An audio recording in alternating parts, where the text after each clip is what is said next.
The real significance of the ETFs is they're solving the problem of credit access, compliance, accounting, convenience, reporting, and presumably there's going to be a different one in every city in the world or every country in the world.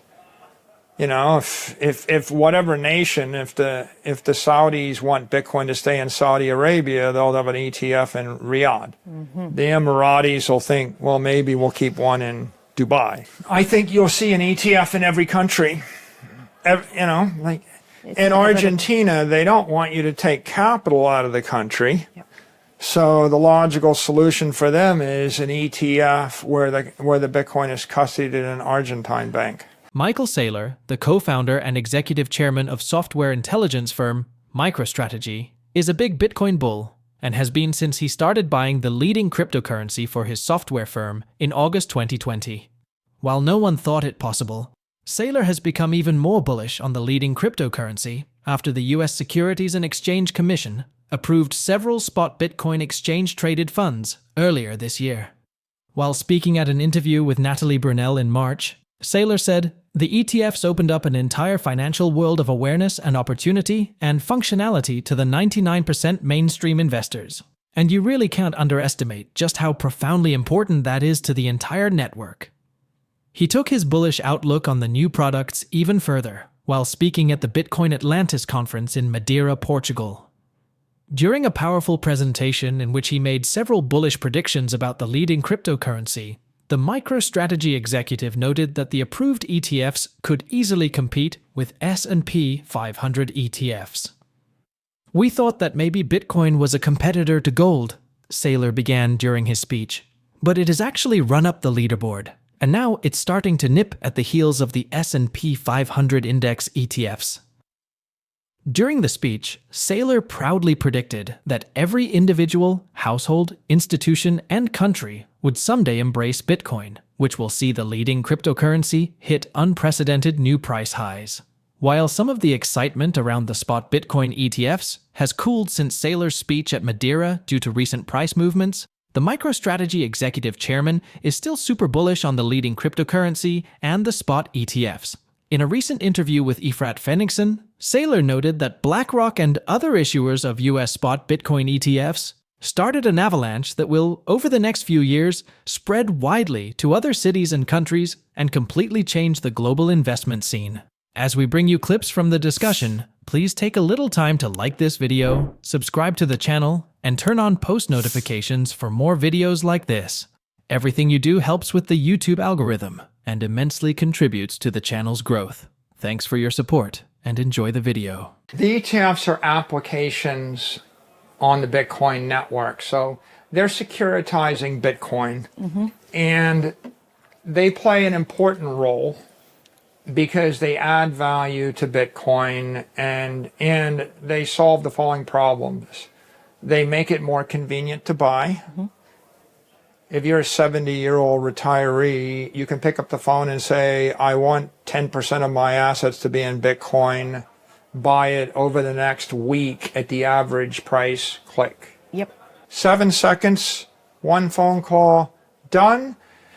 And the person that took the phone call, they get compensated. The accounting systems work, the risk controls work, the compliance controls work. You don't have to wire any money. You might even be able to borrow the money to buy it. You can buy it without putting any cash down. You could have $1 million of Apple stock, pick up the phone and say, "Buy $100,000 of Bitcoin," and then your broker would loan you the $100,000 from the Apple to buy the Bitcoin, and you end up paying 5% interest to buy something that's generating a 50% yield right now.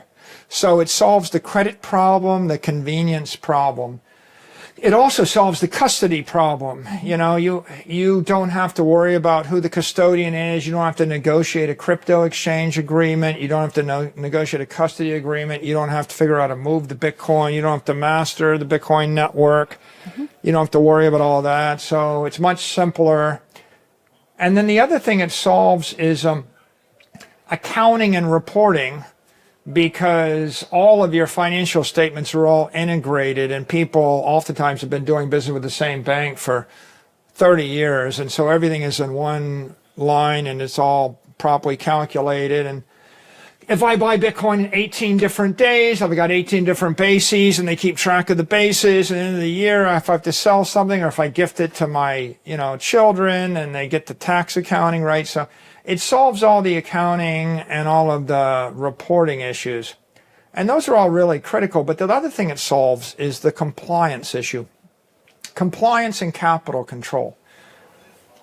When the ETFs were approved in the U.S., there was a whole set of institutional investors like pension funds and hedge funds with $50 billion, $100 billion, $200 billion.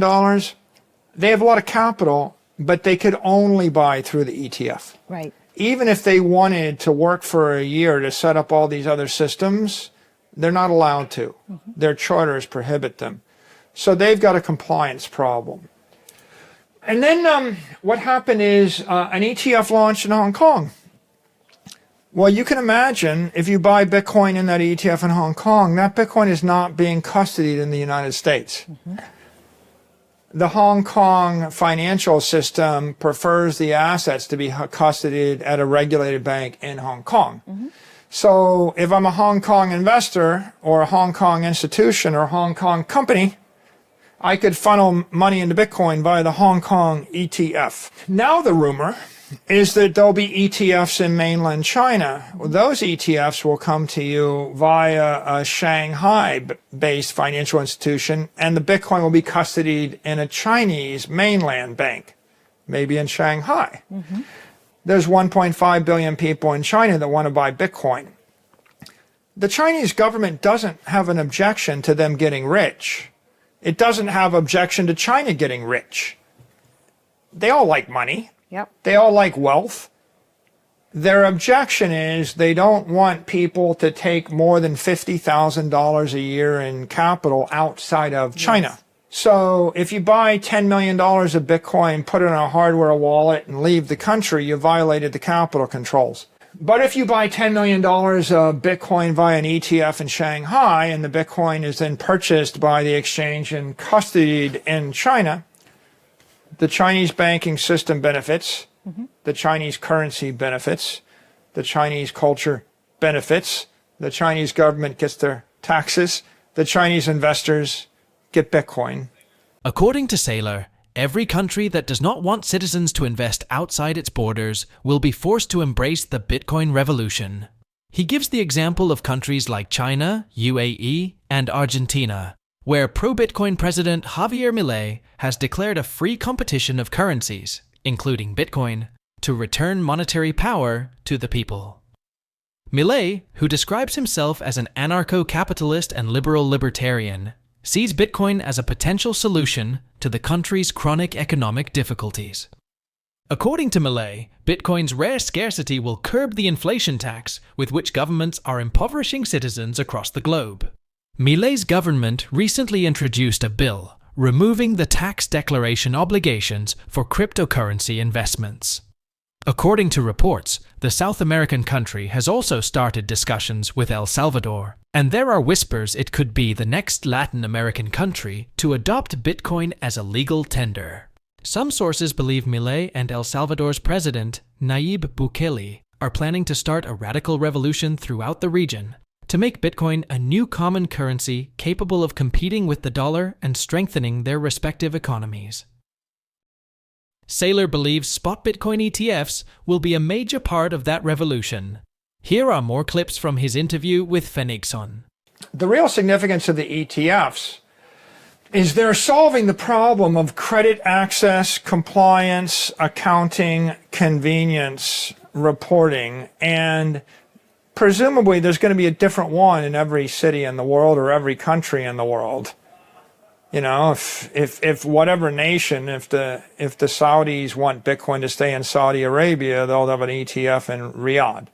The Emiratis will think, well, maybe we'll keep one in Dubai So you or Abu think we're Dhabi. going to see that avalanche continue? There's already 34. Wow. 34 holding more than 1 million Bitcoin. So I think we'll keep seeing a spread. I think you'll see an ETF in every country. It's In inevitable. Argentina, they don't want you to take capital out of the country. Yep. So the logical solution for them is an ETF where the Bitcoin is custodied in an Argentine bank. But as that happens, you see what's going on is when the Chinese buy billions of dollars of Bitcoin, they'll drive up the price of Bitcoin in New York. Well, so they're just one more application. You know, ETFs are an application, companies on the Bitcoin standard are an application like MicroStrategy, you know, and Cash App and Strike and other mobile apps, they're an application. And the crypto exchanges like Coinbase and Binance, they're an application. You know, and eventually people will build it into their mutual funds, build it into their pension funds, Yes. build it into their insurance plans. More applications. Each application wants Bitcoin. Each application slips the Bitcoin because they want capital, because we call it capitalism, because these are the capital markets. Every company needs capital. We build a civilization on capital. How much? $400 trillion of capital? There's $900 trillion of wealth in the world. At least half of it has to be pure economic energy or monetary premium. The world wants capital. Everybody needs it. Every government, every school, every institution, you know, every charity, every religion, every family, every company, they all need capital, right? So Bitcoin will just spread as an asset to capitalize on. It is kind of the ultimate monetary union. It's a cooperative bank in cyberspace. Everybody that joins makes the network more powerful, drives up the value of their assets, and the more people that join, the more power they all have. Just like you have a union, if every worker in the country joins the union's pretty powerful. Yeah. If nobody joins the union, there's no point in being in a union. It's like, here's the big idea. What if we created a union, but we put our money in it instead of our labor? It's not a labor union. It's a monetary union. In other news, Greg Foss is back. Earlier this year, the popular Bitcoin strategist and former credit analyst announced he was taking time off to deal with some personal issues. It would seem Foss is ready to step back into the chaos and remains as bullish as ever on Bitcoin. In a recent post shared on social media platform X, Foss shared a story about Microsoft's stock price in 1992 and how it is comparable to Bitcoin's price today. In the post, Foss notes that Microsoft was trading around $2 in 1992 when he was working on a consulting contract at the Bank of Boston. Foss was surprised that the relatively smaller bank was using Microsoft software programs like Excel and Word at the time, while Canada's largest bank, RBC, where he previously worked, was still stuck with older programs like WordPerfect and Lotus 123. Even though Microsoft's programs were better and easier to use, the bigger bank wasn't using them because they were stuck in the old ways. When I returned to Canada after my 5-month contract, the post reads, I told everyone to buy Microsoft. Lotus 123 was private, and you couldn't short it, but my thesis was that Microsoft would dominate the landscape for spreadsheets. At the time, Microsoft stock was $2 a share. 30 years later, it is 225x higher. Bitcoin is in the same position today as Microsoft in 1992. Don't overthink it. Own Bitcoin and HODL. One important takeaway from Foss's story is that all the large institutions that are still skeptical about Bitcoin and spot Bitcoin ETFs, like major wirehouses because they are still stuck with the old boring stocks and bonds, will later embrace it when prices are much higher than they are today. Please share your thoughts on Michael Saylor's interview and Greg Foss's story about 1992 Microsoft and 2024 Bitcoin. Also, ensure you like this video, subscribe to the channel, and turn on post notifications for more videos like this. Thanks for watching.